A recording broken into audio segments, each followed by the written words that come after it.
Good evening, Patriots. It is still Saturday, March 16th. This is my Q thread that began on March 15th. This one will get us all caught up to Q's posts as of today. Those of you following along at home, you can find Q posts on a number of different websites, including qmap.pub, qanon.pub. If you have an Android device and you'd like to get notifications when Q is posting, Q drops and Q alerts are available in the Play Store. My theme for this broadcast, freedom, justice. Okie dokie. This was recorded on March 15th. We were at T-4 and counting. Today's Saturday. We are currently at T-3 and counting. Yesterday, March 15th, Q posted this flag on the Patriots Fight board. I usually look at the file names on posts like this, especially flags. The file name is freedom_justice. I think it's relevant. Let me do a little explanation for those of you who are not familiar with Patriots Fight. Q posts on two different boards. One is the research board. It is a board on 8chan that people can respond to Q, and Q responds back to them. Most people who post are anonymous. Patriots Fight is a separate board that Q posts on. Q is the only one who is allowed to post on that board. You can go there, you can view the posts by Q, but you can't leave any comments. Q has been posting messages on Patriots Fight of general interest.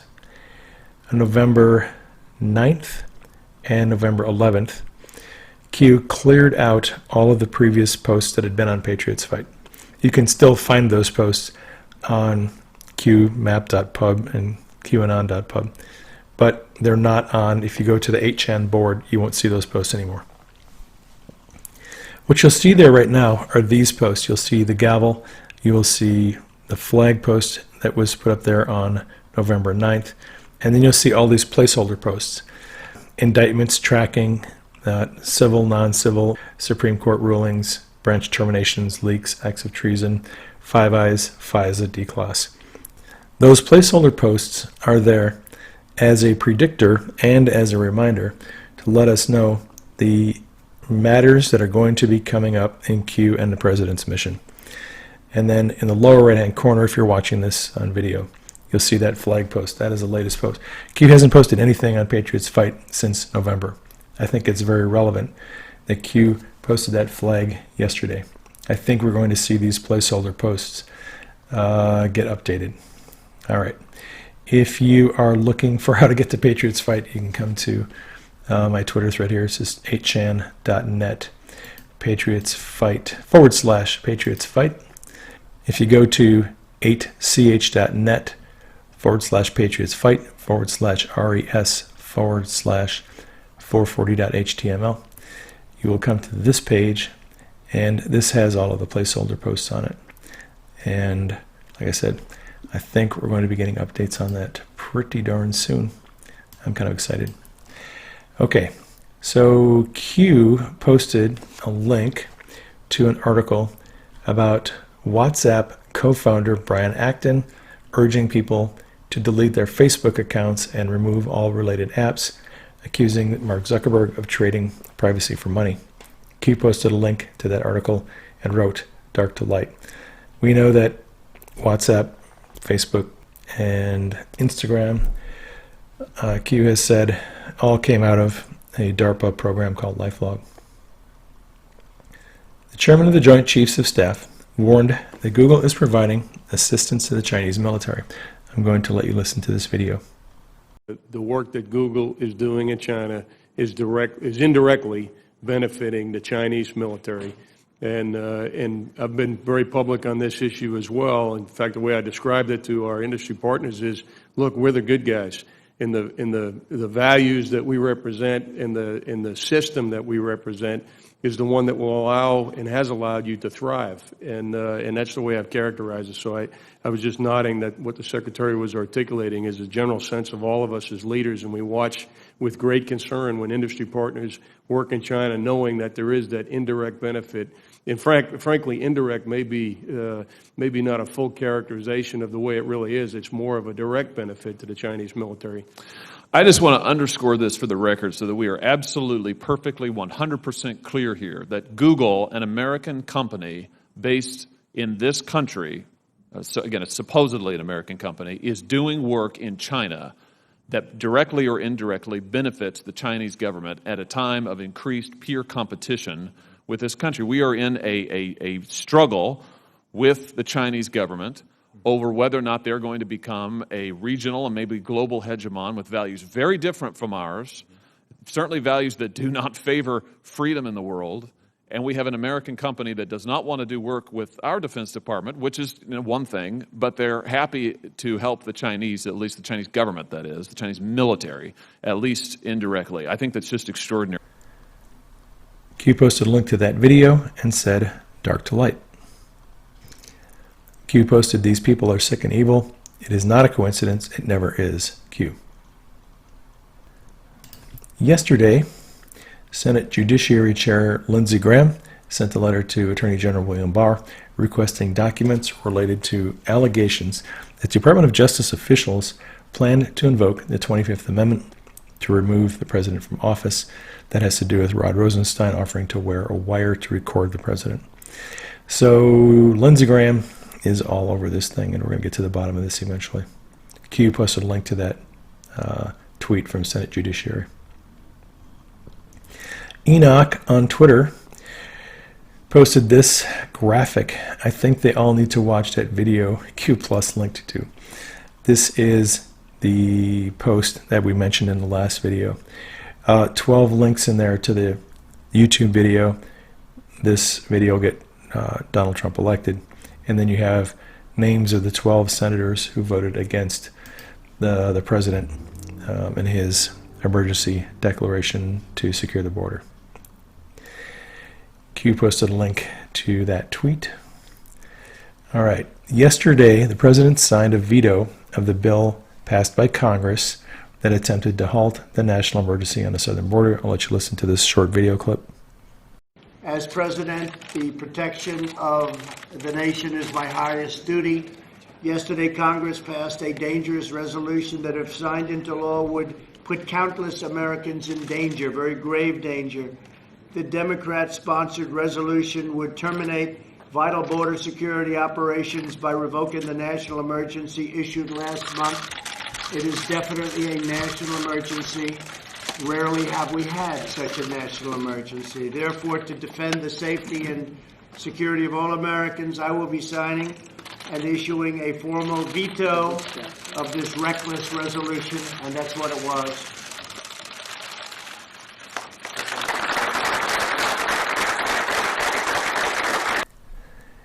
And standing in the Oval Office with the president was our new Attorney General, William Barr. And he had this to say about the president. Thank you. Sir? Mr. President, your declaration of an emergency on the southern border was clearly authorized under the law and consistent with past precedent. As you said, the National Emergencies Act directly authorizes the president, gives broad discretionary authority to the president to identify and respond to emergent circumstances that require a decisive response.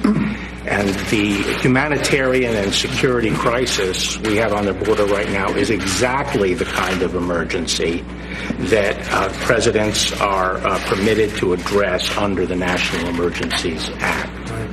As you alluded to yourself, in the past 40 years, there have been 59 emergencies declared. And many of these have dealt with political conditions in countries like Burundi, Sierra Leone, Belarus. The crisis that we're dealing with today is right on our doorstep, and it presents a real, clear, and present danger to the American people. So what you've done from a legal standpoint is solidly grounded in law, and from the standpoint of protecting the American people, it's imperative. Thank you very much, Paul. That's great. Well, you'll be defending it, and you'll defend it well. I have no doubt about that. Okay, the POTUS Schedule Twitter account tweeted this out March 15, 2019. A declaration of national emergency on the southern border was authorized by U.S. Attorney General William Barr in the Oval Office at 3:42 p.m. Eastern Standard Time. All right, so Q posted a link to this tweet and posted this, marker 1 complete in brackets, Q.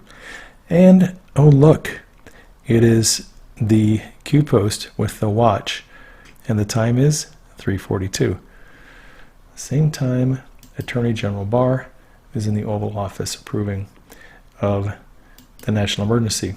Q then posted this, hey look, it happened on March 15th, 3:15. And we have that watch that Q dropped that has the time of 3:15. So here is a graphic to bring this all together. On January 5th, 2019, Q posted a watch, and the time on the watch was 3:15. 2 months later, on March 2nd, Q posted a second watch, and the time on that watch was 3:42. So we have two watches, 3:15 and 3:42. Then yesterday on 3:15 at 3:42, a national emergency was authorized by the Attorney General. How many coincidences before it becomes mathematically impossible? And Anon made this graphic showing the watch 1, 3:15, watch 2, 3:42. How did Q know? And it's a very good question. Q posted this. The real fun starts soon. Oh gosh, I'm looking forward to it. Civ Mil Air, a Twitter account that tracks aircraft, particularly military aircraft, noted that a U.S. Air Force C-5 Galaxy was flying under the call sign Q, and another aircraft, the UC-35A, was flying under the call sign Anon. Put those together, and you get QAnon. All right, so Q said, powerful statement of unity. Q. Then Q posted this. It's a quote from an interview that the president did with Breitbart. I have the support of the police, the support of the military, the support of the bikers for Trump. I have the tough people, but they don't play it tough until they go to a certain point, and then it would be very bad, very bad. He told Breitbart on Thursday and then tweeted out that remark. Q writes, coordinated, same day. How much more obvious can we make it, Q? Don't look for that tweet by the president because it's been deleted, but it was out there. You can find that interview with Breitbart on a number of different websites. I found this on USA Today. One of the Anons said this about the military aircraft flying under the two call signs Q and Anon. You're slipping, boss, already making notes. Q said, busy saving humanity. Then Q posted this on the board, CM, stay alert. Q, CM is Code Monkey, who is a technician who operates the research board. Q did a couple of security tests. And then we have this. So you may have noticed from time to time that the fake news media likes to brainwash people into thinking the president has no Republican support by holding up his Republican swamp critics as examples of how even his own party is against him. We know that the swamp is both Republican and Democrat. Court documents that were unsealed show how Senator McCain and his associate David Kramer spread the Steele dossier to news outlets in the FBI. McCain's associate David Kramer said having Senator McCain provide it to the FBI would give it a little more oomph than it had up until that point. Q posted a link to that article, just wanting us to realize that what he's been telling us about McCain is true. Q posted a link to a Department of Justice announcement. The Department of Justice announced a sentencing agreement in a case where a Defense Intelligence Agency contractor sold military secrets to Chinese intelligence agents. U.S. Attorney John Huber actually was involved in the announcement of that sentencing agreement. Q posted a link to that DOJ announcement. The real fun starts soon. That is all I have for this update.